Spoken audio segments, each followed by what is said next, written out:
اعوذ باللہ من الشیطان الرجیم، بسم اللہ الرحمن الرحیم۔ رب اشرح لی صدری ویسر لی امری واحلل عقدۃ من لسانی یفقہوا قولی۔ سورہ البقرہ آیت نمبر 183۔ یا ایھا الذین آمنوا کتب علیکم الصیام کما کتب علی الذین من قبلکم لعلکم تتقون۔ اے ایمان والوں، تم پر روزے فرض کر دیے گئے ہیں جیسے کہ تم سے پہلے لوگوں پر بھی فرض کیے گئے تھے، اور اس کا مقصد یہ ہے کہ تم میں تقوی پیدا ہو۔ روزے کا حکم حضرت آدم علیہ السلام سے لے کر تمام انبیاء کی شریعت میں جاری رہا ہے۔ صرف ایام کے تعین میں اختلاف رہا ہے، یعنی دنوں میں اختلاف رہا ہے، اور یہ دین اسلام کا ایک اہم رکن ہے۔ اور اہم رکن ہونے کی وجہ سے یہ ہے کہ اس سے نفس میں سرکشی کی اصلاح ہوتی ہے، اور شریعت کے جو احکام بھاری معلوم ہوتے ہیں ان کی ادائیگی جو ہے وہ انسان کے لیے آسان ہو جاتی ہے۔ روزے میں صرف کھانے پینے کی اشیاء کو ترک کرنے کی مشق نہیں کرائی گئی، بلکہ لڑائی جھگڑے اور بری باتوں سے بچنے کی بھی تاکید کی گئی ہے۔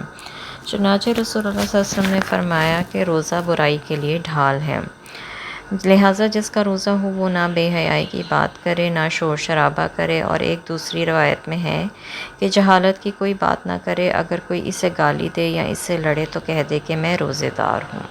آپ صلی اللہ علیہ وسلم نے فرمایا، جس شخص نے روزے میں غلط گوئی کی، یعنی کوئی غلط بات کی یا غلط کاری کی، تو اللہ تعالیٰ کو اس کا کھانا پینا چھڑانے کی کوئی ضرورت نہیں، اور یہی باتیں انسان میں جو ہیں وہ تقوی پیدا کرتی ہیں۔ ایام معدودات، یہ روزے چند گنتی کے دن ہیں، یعنی 29 یا 30 دن، جو کہ قمری مہینے کے کم سے کم یا زیادہ سے زیادہ مدت ہوتی ہے۔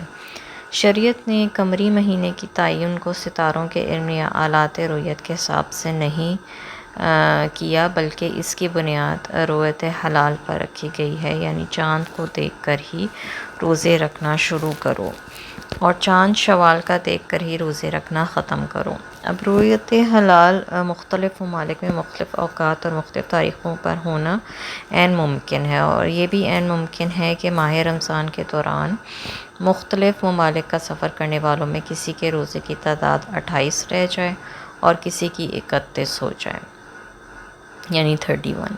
ایسی صورت میں جس شخص کے روزے 28 بن رہے ہوں وہ بعد میں ایک روزے کی قضا دے گا، اور جس کے 31 بن رہے ہوں وہ ایک روزہ چھوڑ دے گا، یا اسے نفلی تصور کر کے روزہ رکھ سکتا ہے۔ پھر اگر تم میں سے کوئی بیمار ہو یا سفر پر ہو تو دوسرے دنوں سے گنتی پوری کر لے، اور جو لوگ روزہ رکھنے کی طاقت رکھتے تو ہوں مگر رکھے نہیں، تو اس کا فدیہ ایک مسکین کا کھانا ہے۔ اور جو شخص اپنی خوشی سے زیادہ بھلائی کرے، یعنی فدیہ زیادہ دے دے، تو یہ اس کے حق میں بہتر ہے۔ اگر تم روزے ہی رکھ لو تو اگر تم سمجھو تو یہی بات تمہارے لیے بہتر ہے۔ بیمار کے علاوہ یہاں رعایت جو ہے وہ حیض یا نفاس والی عورت کے لیے بھی ہے، اور دودھ پلانے والی عورت بھی اس رخصت سے فائدہ اٹھا سکتی ہے، البتہ اگر کوئی ایسی بیماری لاحق ہو کہ اس سے افاقے کی امید کم ہو، یعنی ٹھیک ہونا اس کا مشکل ہو، تو ایسی صورت میں کفارہ دیا جا سکتا ہے۔ اسی طرح اگر کوئی شخص بوڑھا ہے، ضعیف ہو چکا ہے، جس میں روزے رکھنے کی سکت ہی نہیں رہ گئی، تو وہ بھی کفارہ دے سکتا ہے، اور یہ کفارہ ایک مسکین کا 2 وقت کا کھانا ہے، خواہ کسی کو روزہ ہی رکھوا دیا کرے اور افطار کرائے، یا اس کے برابر نقد قیمت ادا کر دے۔ اور نقد کس طرح ہوگی کہ اس کے معیار کے مطابق بھی ایسی ہوگی جیسے وہ خود کھانا کھاتا ہے۔ اسی طرح ضعیف آدمی پورے مہینے کا اکٹھا کفارہ بھی ادا کر سکتا ہے۔ اسی طرح کسی بوڑھے کا اپنے متعلق یہ اندازہ لگانا کہ وہ روزے رکھنے کے قابل نہیں رہا، اور اس سلسلے میں جو کام بھی کیا جائے وہ اللہ سے ڈر کر کرنا چاہیے۔ یعنی اگر کوئی شخص نہیں رکھ سکتا روزے تو وہ پھر اس کے بعد کیا کرے کہ روزے کا کفارہ دے دے۔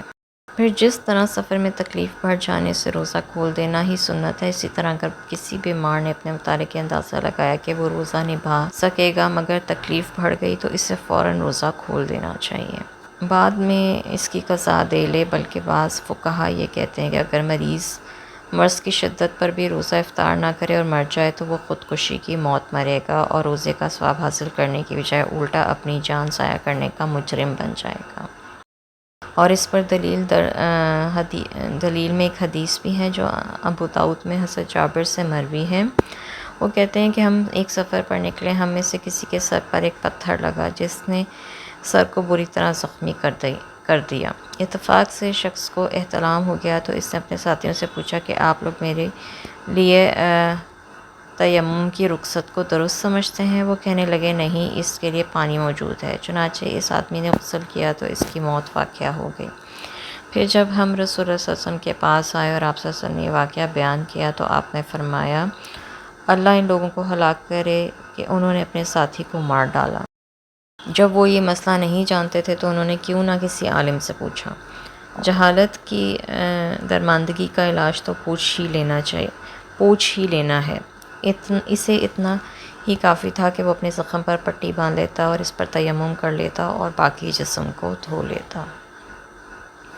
سفر کی حالت میں روزہ رکھ لینا بھی جائز ہے اور چھوڑنا بھی، اور وہ اس بات کا اندازہ روزے دار کی جسمانی قوت اور سفر کی مشقت کو سامنے رکھ کر کیا جائے گا۔ تاہم اگر سفر میں روزہ چھوڑنا ہی بہتر ہے، بلکہ اگر روزہ رکھ لیا ہو اور پھر تکلیف کی شدت محسوس ہو تو روزہ کھول دینا چاہیے اور بعد میں اس کی قضا دے دینا چاہیے۔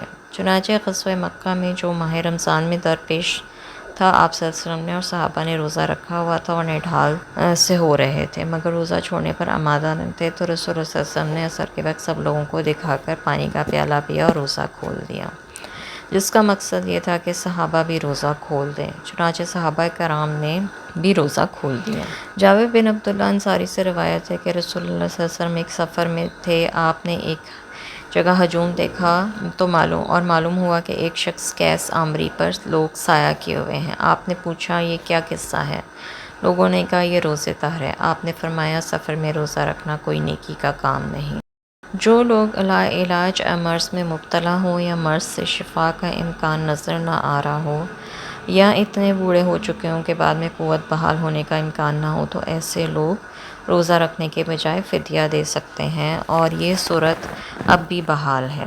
اور دوسرا قول یہ ہے کہ ابتدا میں مسلمانوں کو یہ رعایت دی گئی تھی کہ چاہیں تو روزہ رکھ لیں اور چاہیں تو فدیہ دے دیں، جبکہ بعض لوگ اس طرح کے ضبط و نفس پر آمادہ نہیں ہو رہے تھے، لیکن بعد میں یہ رعایت ختم کر دی گئی اور حدیث سے اس دوسرے قول کی تائید ہوتی ہے۔ چنانچہ حضرت سلمہ بن اقویٰ بیان فرماتے ہیں کہ جب یہ آیت نازل ہوئی تو جس کا جی چاہتا روزہ نہ رکھتا اور فدیہ دے دیتا۔ پھر اس کے بعد آیت نازل ہوئی اور اس نے اسے منسوخ کر دیا۔ اب جو شخص بھی روزے کا فدیہ دے گا تو وہ چاہے تو فدیہ زیادہ دے دے اور چاہے تو اتنا ہی دے دے جتنا بنتا ہے۔ اگر تمہیں روزے کے ثواب کا علم ہو تو روزہ رکھنا ہی بہتر سمجھو گے، اور روزے کے ثواب کے متعلق اللہ تعالیٰ فرماتے ہیں کہ روزہ میرے لیے ہے اور میں ہی اس کا بدلہ دوں گا۔ روزے دار میری خاطر اپنا کھانا پینا اور شہوت رانی چھوڑتا ہے۔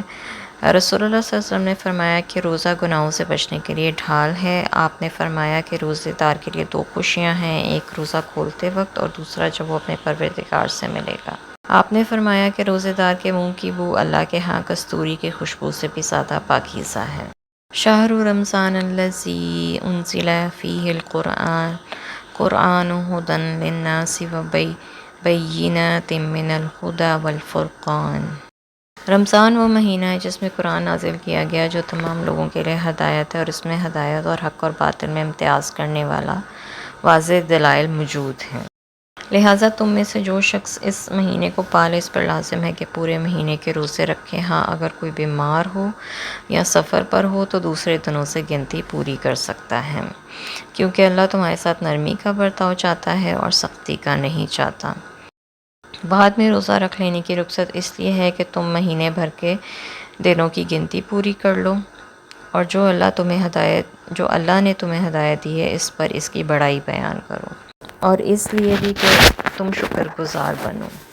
تمام آسمانی کتابوں میں اور اسی طرح قرآن کریم میں رمضان ہی میں نازل ہوئیں، اور قرآن لیلۃ القدر کو سارے کا سارا آسمان دنیا پر نازل کر دیا گیا، پھر تھوڑا تھوڑا کر کے حالات کے مطابق آپ صلی اللہ علیہ وسلم پر نازل ہوتا رہا۔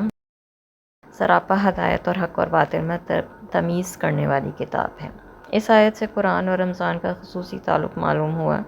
چنانچہ رسول اللہ صلی اللہ علیہ وسلم نے رمضان میں جبرائیل سے قرآن کا دور فرمایا کرتے اور زندگی کے آخری رمضان میں تو 2 بار دور فرمایا۔ مسلمانوں کو یہی حکم ہے کہ رمضان میں بطور خاص قرآن کریم کی کثرت سے تلاوت کریں، اسی لیے رمضان میں قیام اللیل کی خصوصی تاکید کی گئی ہے۔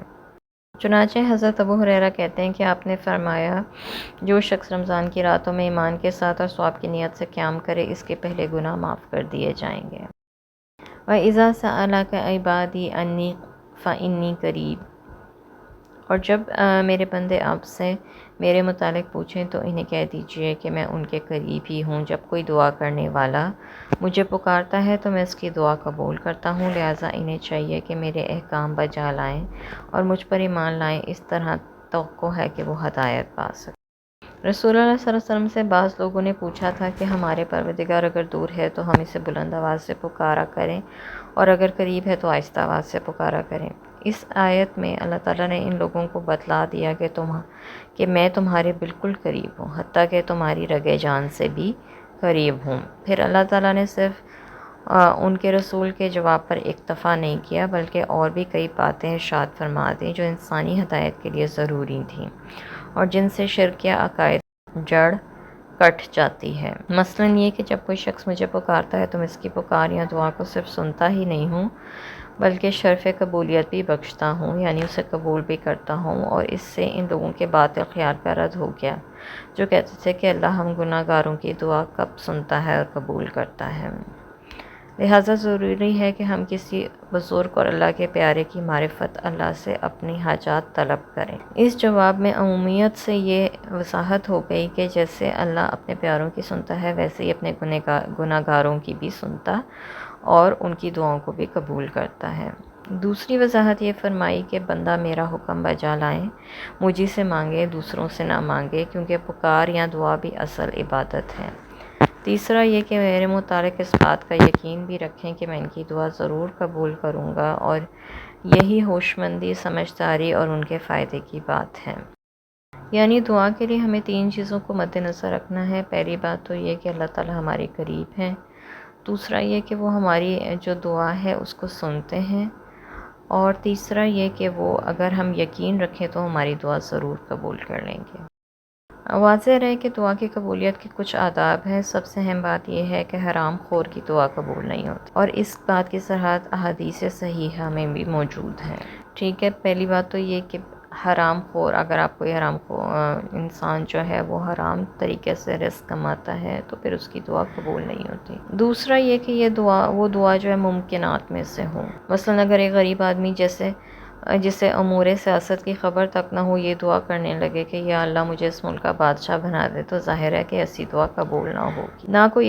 نہ ہی کوئی ایسی دعا کرنی چاہیے جس کا تعلق قطع رحم یا کسی گناہ کے کام سے ہو، یعنی رشتہ داروں سے کاٹنے پر۔ تیسری یہ دعا کہ قبولیت کا بھی اللہ کے ہاں ایک مقرر وقت ہوتا ہے، لہٰذا اس سلسلے میں انسان کو نہ جلد بازی کرنی چاہیے نہ مایوس ہونا چاہیے، کیونکہ بعض دفعہ دعا کا یہ فائدہ ہوتا ہے کہ اس سے کوئی نازل ہونے والی مصیبت دور کر دی جاتی ہے۔ اور چوتھا یہ کہ جو دعا کی جائے پوری خلوص نیت سے اور تہ دل سے کی جائے، بے توجہی سے دعا اور عادتاً جو دعا ہم کرتے ہیں اس کا کچھ فائدہ نہیں ہوتا۔ اور پانچواں یہ کہ دعا کرنے سے پہلے اللہ تعالیٰ کی حمد و ثنا کی جائے، اور رسول اللہ صلی اللہ علیہ وسلم پہ درود بھیجنے کے بعد اپنی حاجات کے لیے دعا کی جائے۔ اور چھٹا یہ کہ اگر اسے اپنی دعا قبول ہوتی نظر نہ آ رہی ہو تو بھی اللہ کی رحمت سے مایوس نہیں ہونا چاہیے، کیونکہ صرف اللہ سے دعا کرنے اور کرتے رہنے کا حکم ہے۔ اس کی قبولیت بسا اوقات اللہ تعالیٰ کی اپنی حکمتوں کے تابع ہوتی ہے۔ مثلاً ایک شخص کی دعا قبولیت سے کسی دوسرے شخص یا زیادہ لوگوں کو نقصان پہنچنے کا خطرہ ہو تو اللہ تعالیٰ کی حکمت کا تقاضا یہی ہوگا کہ اسے قبول نہ کرے۔ تاہم ایسی دعا کا یہ فائدہ ضرور ہوگا کہ اس کے نامہ اعمال میں دعا مانگنے کی نیکی لکھی جائے گی، اور اس کا اجر اسے آخرت میں مل جائے گا، یا اس پر آنے والی کوئی بیماری یا مصیبت اٹھا لی جاتی ہے۔ پھر بعض اوقات ایسے ہوتے ہیں جن میں دعا جلد قبول ہوتی ہے، جیسے لیلۃ القدر میں، جمعے کے دن اور سجدے کے وقت۔ پھر کچھ حالات بھی ایسے ہوتے ہیں جن میں دعا فوراً قبول ہوتی ہے، مثلاً مصیبت کے مارے جب انسان دعا کرتا ہے تکلیف میں، یا مظلوم کی ظلم کے حق میں بد دعا، یا والدین کی اپنے اولاد کے حق میں بد دعا، اس لیے عادتاً جو ہے والدین اپنی اولاد کے لیے ہمیشہ خیر خواہ ہوتے ہیں۔ وہ اپنی اولاد کے حق میں بد دعا اسی وقت کر سکتے ہیں جب کہ اولاد کی طرف سے انہیں کوئی انتہائی دکھ پہنچا ہو، اور کوشش کرنی چاہیے کہ ایسی بد دعا بھی اولاد کو نہ دی جائے۔ رہی اللہ کو بلند آواز یا آہستہ آواز سے پکارنے کی بات، تو اس آیت سے یہی معلوم ہوتا ہے کہ چونکہ اللہ قریب ہے لہٰذا اسے آہستہ آواز سے پکارنا چاہیے، تاہم اس میں بھی انسان کی نیت کا دخل بہت زیادہ ہے، اور جتنی نیت جو ہے وہ اچھی ہوگی تو اتنی زیادہ وہ اس میں خوبی پیدا ہوگی دعا کے اندر۔ اس کی مثال یہ ہے کہ مکی دور میں ایک دفعہ رسول اللہ صلی اللہ علیہ وسلم رات کو نکلے تو دیکھا کہ حضرت ابوبکر آہستہ اور پرسوز آواز سے نماز میں قرآن پاک پڑھ رہے ہیں۔ آپ آگے گئے تو دیکھا حضرت عمر بلند اور گرجدار آواز سے پڑھ رہے ہیں۔ صبح آپ نے پہلے حضرت ابوبکر صدیق سے فرمایا کہ تم اتنا آہستہ آواز سے قرآن پاک کیوں پڑھ رہے تھے؟ انہوں نے جواب دیا اس لیے کہ میرا رب میرے نزدیک ہے۔ پھر آپ نے حضرت عمر سے بلند آواز سے قرآن پڑھنے کی وجہ پوچھی تو انہوں نے کہا کہ میں سونے والوں کو جگاتا ہوں اور شیطان کو بھگاتا ہوں۔ آپ نے دونوں کے جواب سن کر دونوں کی تحسین فرمائی۔ اور بعض دفعہ حالات کا تقاضا یہ ہوتا ہے کہ اللہ کا نام بلند آواز سے پکارا جائے، جیسے حج اور عمرہ کے درمیان تلبیہ پکارنا، یا تکبیرات پڑھنا عید پر، یا جہاد کے سفر میں اللہ اکبر کہنا، یا دوران جنگ یا کفار کے مقابلے میں اور ان کا جی جلانے کے لیے بلند آواز سے نعرے لگانا۔ ایسے تمام مواقع پہ اللہ کو بلند آواز سے ہی پکارنے کا ہمیں حکم دیا گیا ہے۔